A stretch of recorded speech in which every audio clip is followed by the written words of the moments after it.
हरे भरे जंगल के एक कोने में एक सुंदर फूलों से भरी वादी थी। इस वादी में कई तरह के कीट पतंगे रहते थे, जिनमें से तीन सबसे खास थे। एक मेहनती मधुमक्खी जिसका नाम बिंदु था, एक खुशमिजाज तितली जिसका नाम तारा था, और एक संगीत प्रेमी टिड्डा जिसका नाम मोंटी था। एक दिन बिंदु सुबह सुबह अपने छत्ते से निकलकर फूलों का रस इकट्ठा करने चली गई।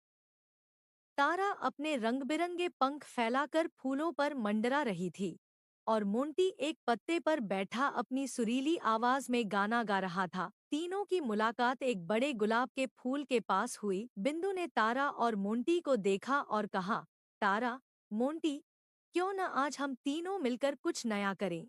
मैंने सुना है कि इस वादी के पार एक रहस्यमय बगीचा है, जहाँ के फूल बहुत ही अनोखे और मीठे होते हैं। तारा ने अपने पंख फड़फड़ाते हुए कहा, वाह, यह तो मजेदार होगा, चलो चलते हैं। मोंटी ने भी उत्साहित होकर कहा, मेरा गाना उस बगीचे में और भी सुरीला लगेगा, चलो चलते हैं। तीनों ने मिलकर उस बगीचे की ओर उड़ान भरी। रास्ते में उन्हें कई तरह की बाधाओं का सामना करना पड़ा।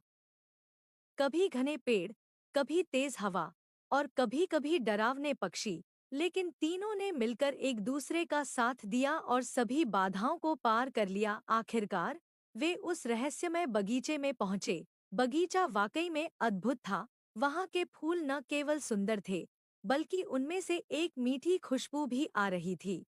बिंदु ने तुरंत फूलों का रस इकट्ठा करना शुरू किया।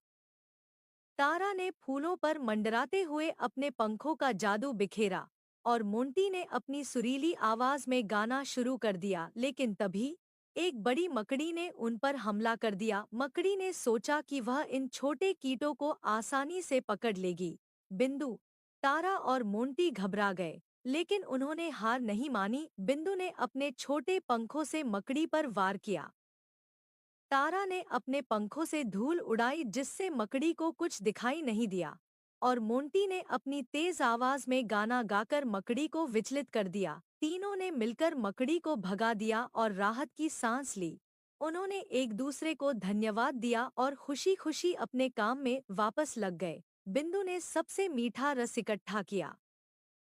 तारा ने अपने पंखों से फूलों का पराग फैलाया, और मोंटी ने अपनी सुरीली आवाज से पूरे बगीचे को मंत्रमुग्ध कर दिया। शाम होने पर तीनों वापस अपने घर लौटे। रास्ते में उन्होंने अपनी साहसिक यात्रा के बारे में बातें की और महसूस किया कि एकता और मित्रता से वे किसी भी चुनौती का सामना कर सकते हैं। बिंदु, तारा और मोंटी ने अपनी इस यात्रा से न केवल अनोखा अनुभव प्राप्त किया, बल्कि एक दूसरे के प्रति सम्मान और प्यार भी बढ़ाया। इस प्रकार तीनों मित्रों ने यह साबित किया कि जब हम मिलकर काम करते हैं, तो कोई भी मुश्किल हमें रोक नहीं सकती। उनकी दोस्ती और साहस की यह कहानी जंगल के हर कोने में गूंजने लगी, और वे सबके लिए प्रेरणा बन गए।